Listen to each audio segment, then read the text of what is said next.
This is Pam England, reading from my book, Ancient Map for Modern Birth, published in 2017 and is now going out of print.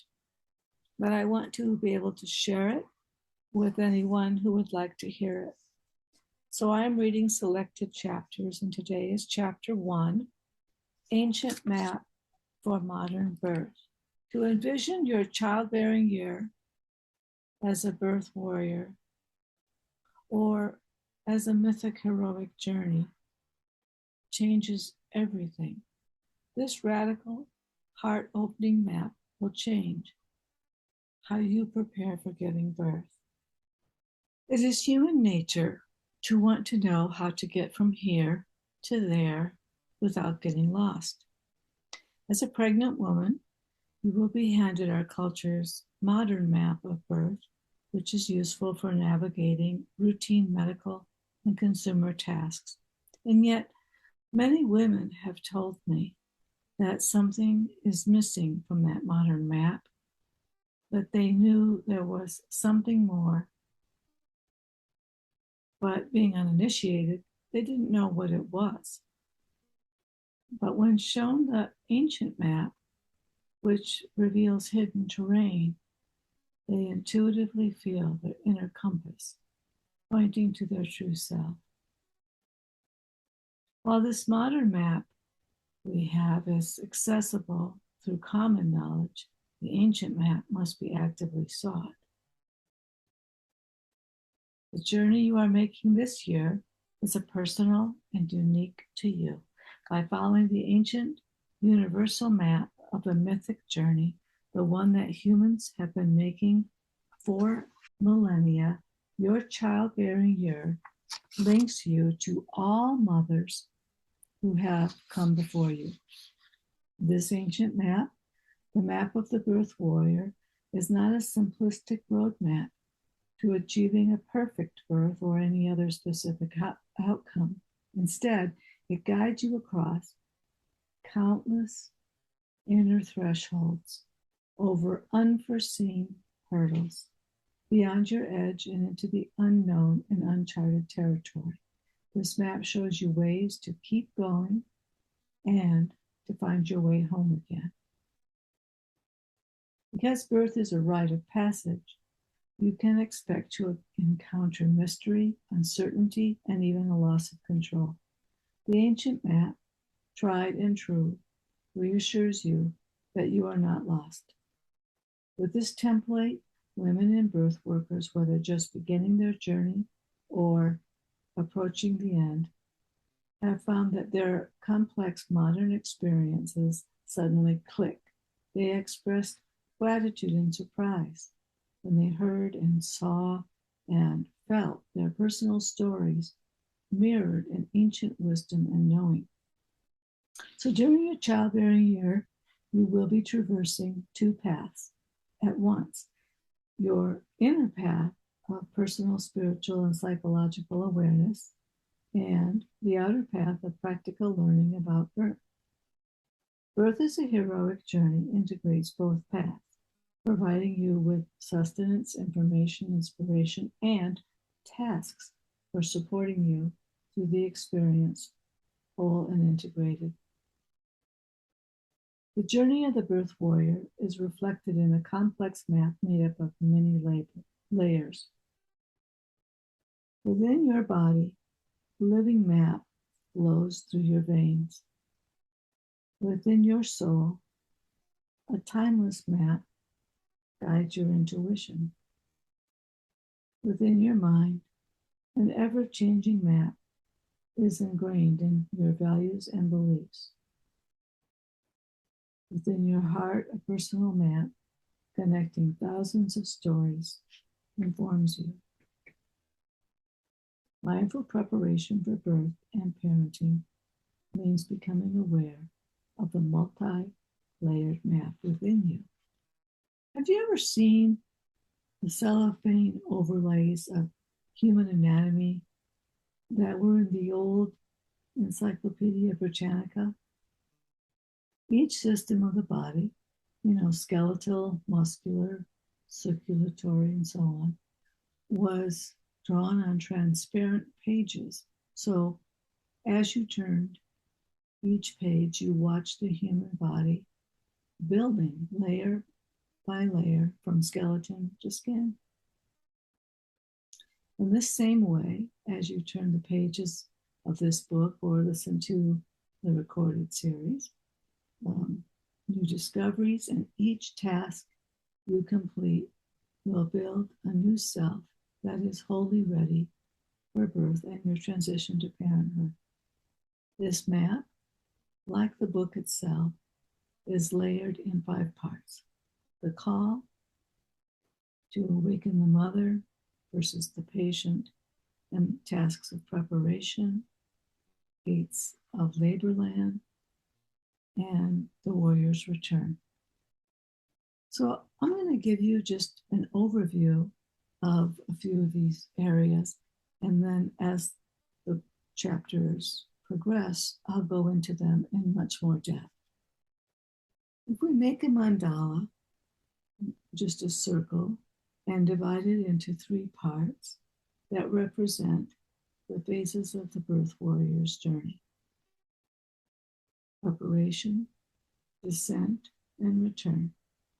So for simplicity, imagine these phases correlate to pregnancy, labor, postpartum, respectively.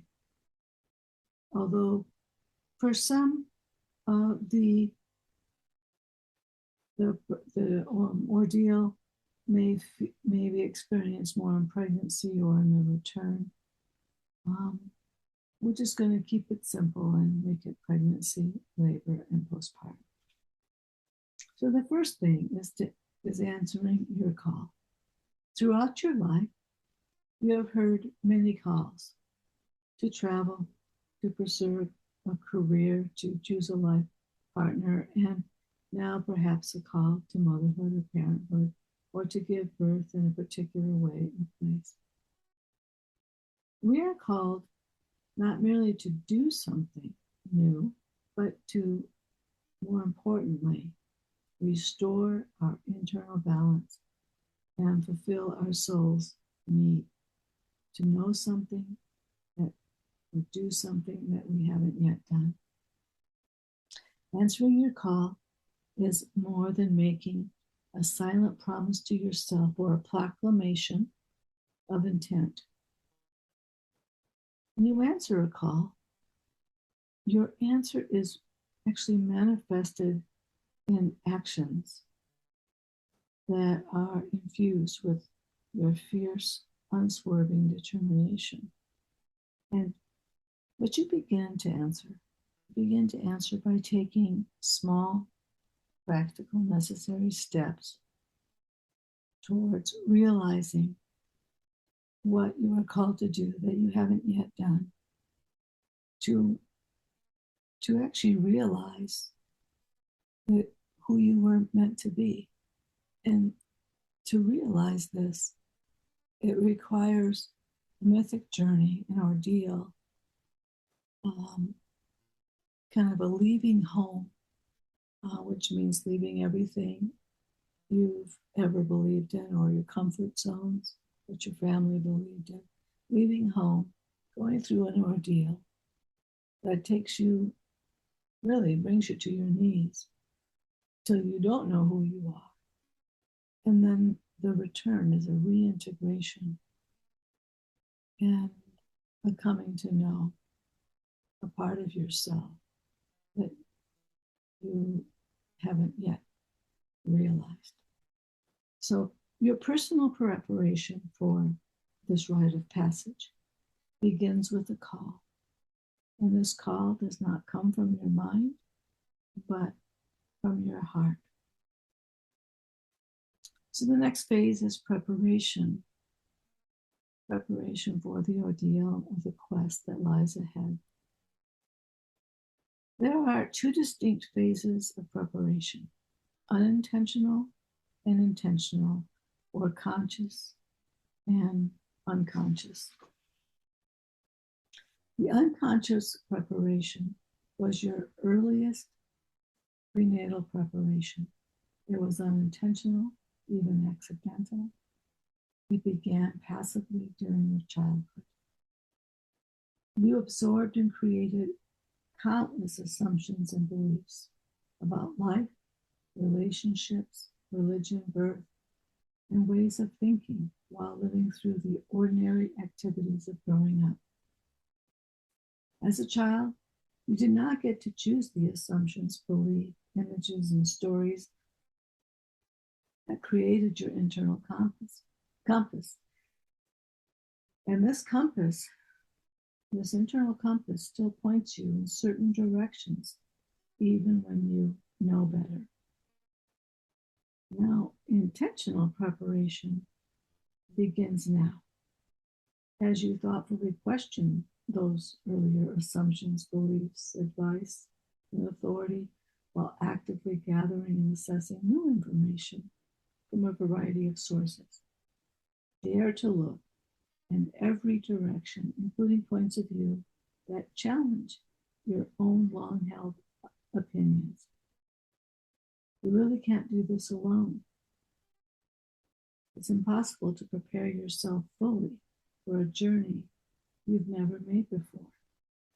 Birth in our culture is providing less and less personal care, and childbirth classes are, as a ritual of preparation, are becoming a thing of the past or minimized, a few hours or a day. And there are exceptions, but in general, you are expected to prepare yourself. But in no traditional culture that I know of are the uninitiated expected to prepare themselves for the unknown or initiate themselves into the next phase of life. How would this even be possible when you don't know what's next? But this is what more and more mothers and fathers are expected to do during pregnancy and postpartum. You have been abandoned by the system, by the absence of elders, and you're trying to learn about this great rite of passage from apps on your phone,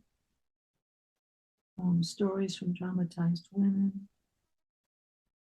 who are advising you what not to do, from evidence-based studies. But it's so out of sync with nature, and it lacks a holistic preparation for what you're about to do. And so, in a sense, many of our new parents are going into this rite of passage almost as orphan warriors instead of as prepared warriors, and they're getting lost in the medical maze.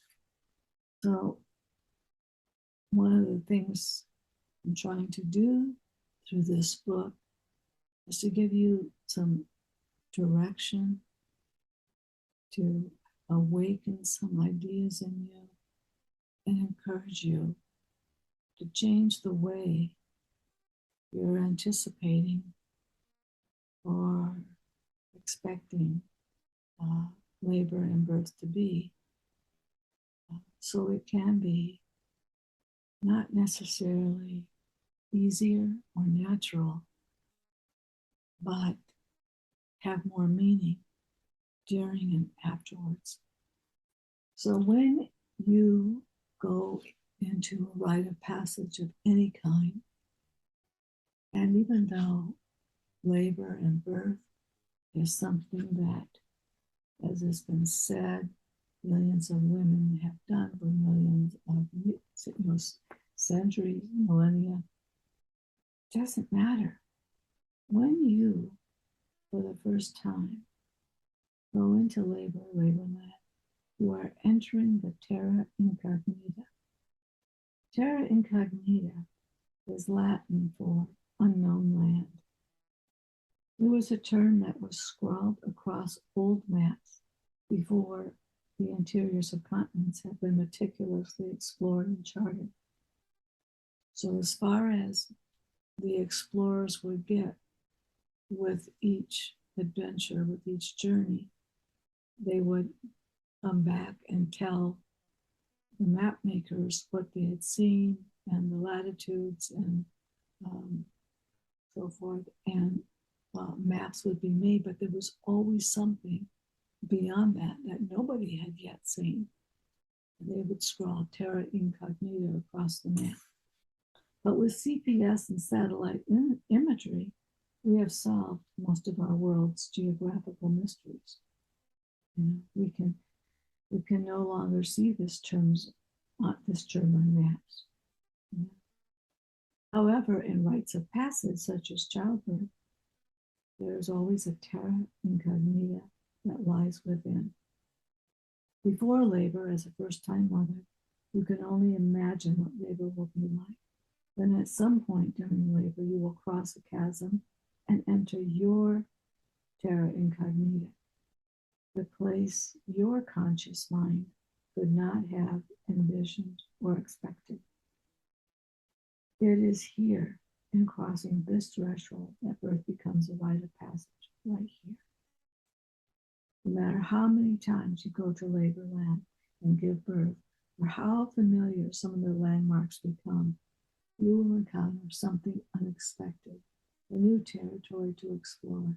Even when you complete your journey through labor land, a part of your map will always remain terra incognita. For example, with my first labor, I thought I knew everything about birth as a home birth nurse midwife. But the one thing I didn't want to explore and hadn't seen very much was cesarean birth. That was my terra incognita. And because I wouldn't go there in preparation for fear that learning about it might create it, a common misunderstanding, when I needed to have a cesarean, it was my terra incognita. And afterwards, it became territory that I was able, through my experience, to share with other parents in a beautiful way. There were still other areas I hadn't explored through either of my births. For me, there's still somewhat of a terra incognita about, let's say, the inner experience of being in NICU with an infant for weeks or months. Or for me, there's still a bit of a terra incognita about a stillbirth or losing a child in the first years of life. So while I have awareness of it, I don't have the inner map of it. I haven't experienced it myself. And so when people tell you stories, especially if they're trying to encourage you with positive stories because they were blessed with a positive birth experience, there's a great deal of terra incognita in their experience, that they can't touch on. They can't share with you because they didn't have to cross that boundary. And people who've had very traumatic births, very medicalized births, they do have a terra incognita, and that might be perhaps natural birth. They didn't experience it. They can't quite conceive of it or talk about it or even trust it. So a rite of passage is not just achieving a new role in life or being celebrated for having done so. A true rite of passage always includes one thing, and that is a birth, death, and rebirth experience. This initiation involves a kind of psychic death and rebirth. And what dies within us is our naivety certain habits, plans, fears, or deeply held assumptions. You should expect and welcome that one old belief or assumption, at least one, will not survive the descent or the ordeal into labor land. And what dies is never something that you choose or plan to let go of. No, you don't choose this. It is done for you through circumstances that shake loose or take from you what is no longer needed or true. And it creates a psychic death that creates a profound uncertainty. Kind of like someone pulls, the rug out from underneath you. It's an opening into not knowing. If what I believed was true is no longer true, then what is true? And this is a very profound and personal search that happens around this one moment in your experience or two. And this isn't processed during labor, it's processed during the postpartum return. But if what I believed with all my being, every fiber of my being, what I believed was true was not true for me, then what is true? If who I thought I would be is not who I was, then who am I? And who am I becoming? This kind of psychic death creates an uncertainty, an opening into not knowing, and ultimately leads to a metamorphosis, a rebirth.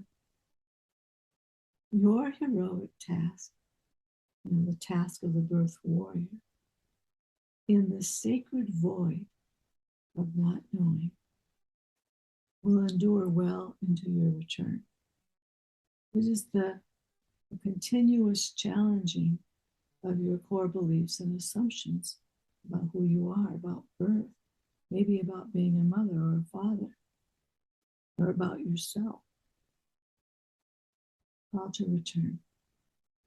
So your journey does not end with giving birth or even with completing a 6 weeks postpartum recovery. No. Until you complete the tasks of the return and pass through the 9 gates of the story, integration, your journey is not complete. And it can take a year or 2 or 3 or even longer for you and your partner to fully inhabit your new roles as parents and to integrate the birth and your new sense of self. Our culture emphasizes learning about evidence-based labor, but it gives little, if any, thought to guiding mothers and their partners through their transition into parenthood.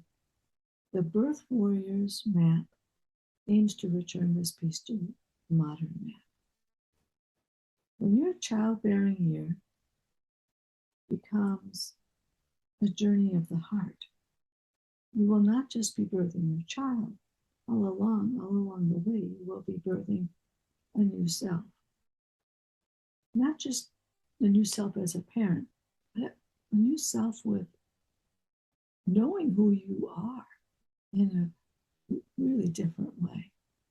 The Birth Warrior map and model described here will change the way you see yourself and how you prepare to give birth and how you think and feel about labor and even how you tell your birth story.